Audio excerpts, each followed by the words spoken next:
Hi guys, so for my second Halloween tutorial, I'm going to be showing you how to do this Dia de los Muertos sugar skull look. So if you want to find out how I did this, then stay tuned.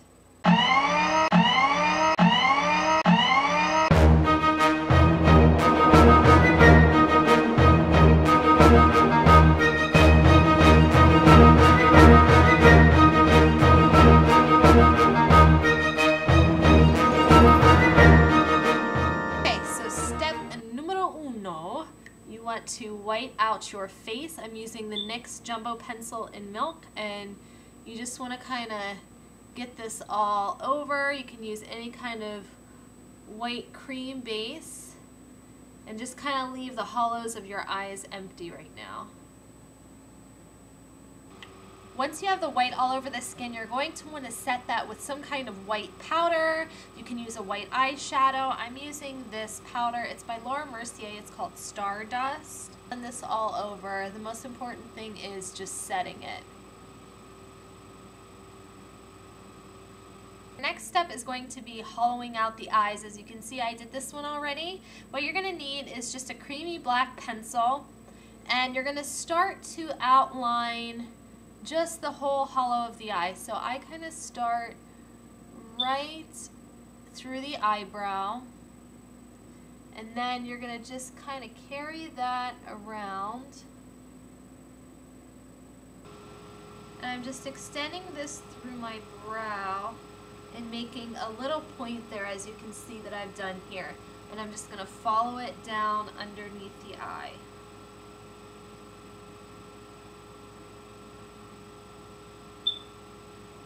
We're going to fill in the rest of the eye with a dark color. I'm using from this L'Oreal Cream Illuminance palette, this dark blue. It has a little bit of a sheen to it.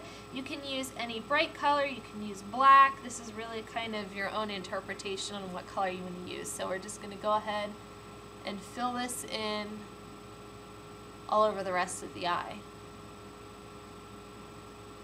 Now, because this is so creamy, I'm going to set it with a powder. I'm using a Bare Minerals eyeshadow. This is called Deep Amethyst, so I'm just going to place that all over the top. It's kind of like a purpley, shimmery, black blue. Okay, now for some detail work around the eye. What you want to do is create kind of like a curved petal formation around the eye. I'm using just a really thin black liquid liner. You can use a gel liner with a really thin brush if that's easy for you. I personally think that this is easier to use. So you just want to go ahead and start just making little curves around the eye. So once you've completed your petal pattern, go ahead and fill it in with any shadow color that you like. I'm using a bright green one from my Coastal Scents palette, so just taking that on a really tiny detail brush, I'm going to start to color in the petals.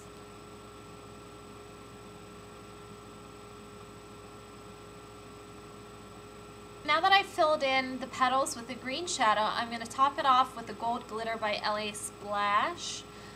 You can use any color glitter you want, or you don't have to. I just like a bit of a sparkle and a really kind of glammed out look to the petals.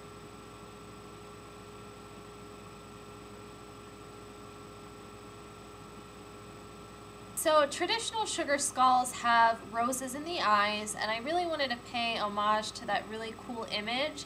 So what I'm going to do is I'm going to take an angled brush and a really kind of bright orange red shadow from my Coastal Scents palette, and I'm going to make the illusion that there's almost like a rose hiding behind my eye. It gives it more of like a three-dimensional look.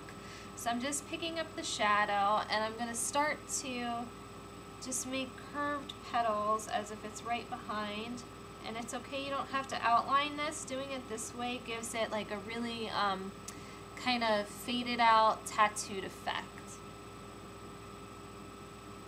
Alright, so now we're going to try and make our spade nose.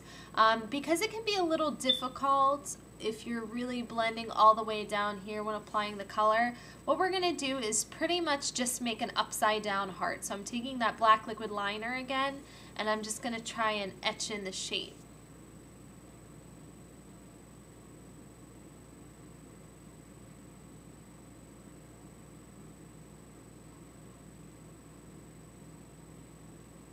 Now that I have that upside down heart like sort of sketched in, I'm going to go back in with that cream color base, the blue that I used on the eye, and just clean it up.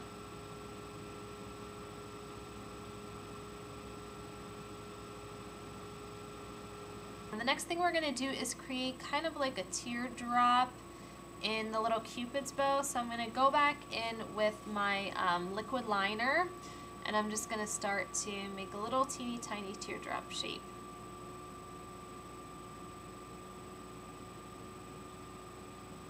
Now we want a real sleek contour right under the cheekbone. So just pick up any kind of deep plum or brown or gray shadow and just start to etch out in like a really thin line right underneath the cheekbone. For contouring, you want to do two things. You want to pull it under the cheekbone and down slightly, and you want to pull it under the cheekbone and right under this part, the apple of the cheek, and it creates almost like a fork. So you're coming up this way and then down this way, and then you just want to swirl to blend it kind of in between, and it gives a really cool like hollowed out effect to the face. So now we're going to add some really cool like filigree flowers to the face. So what I have is a stencil of a rose pattern, and I'm just going to place this up against the top of my forehead, so it's almost as if half of the flower is on my face. And I'm just taking like a deep red shadow, and I'm just going to go ahead and fill that in. And you can get any stencil at like a craft store, something like that. You should be able to find a rose or some kind of flower, or you can always freehand this pattern. Okay, now that we have this really awesome like tattooed kind of effect of a rose, I'm going to go ahead and take the stencil and do the same thing on the chin, and I'm just going to kind of bend it so it fits up against evenly. So now that we have those roses on, I'm going in with the dark green eyeshadow and just sort of freehanding some leaves around the roses. You can really get as creative as you want with this and just have fun. Now we're going to add a little bit of a spider web kind of from the center in between the eyes up through towards the rose.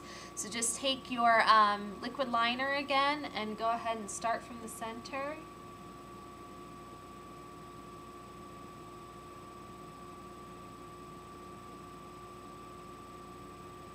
So now we're going to make this little curve of the mouth here with this line. And what you want to do, kind of like how you contoured down and then came down just a little bit there, it's almost like you're going to be connecting that line with the mouth. So starting from the corner,